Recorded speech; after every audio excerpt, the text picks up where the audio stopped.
চার খলিফার মধ্যে কে সর্বপ্রথম ইসলাম গ্রহণ করেন? হজরত আবু বাকার রদিয়াল্লাহু তালা আনহু। কে খন্দকের যুদ্ধের সময় খন্দক খনন করেছিলেন? হজরত সালমান ফার্সি রদিয়াল্লাহু তালা আনহু। মহানবী সাল্লাল্লাহু আলাইহি ওয়াসাল্লামের চাচা, যিনি প্রথম মুসলমান হয়েছিলেন, তার নাম কি? হজরত হামজা রদিয়াল্লাহু তালা আনহু। হজরত উমর রদিয়াল্লাহু তালা আনহু কোন বংশের ছিলেন? কুরাইশ।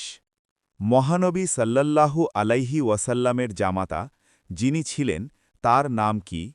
হজরত আলী রদিয়াল্লাহু তালা আনহু। মহানবী সাল্লাল্লাহু আলাইহি ওয়াসাল্লাম সাহাবি, যিনি প্রথম জাকাত আদায় করেন, তার নাম কি?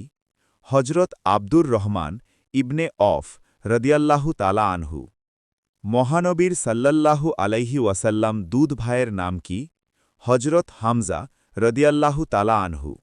মহানবী সাল্লাল্লাহু আলাইহি ওয়াসাল্লাম সর্বপ্রথম মসজিদ নির্মাণ করেন কোন সাহাবীর সহায়তায়? হজরত আবু আইয়ুব আনসারি রদিয়াল্লাহু তালা আনহু।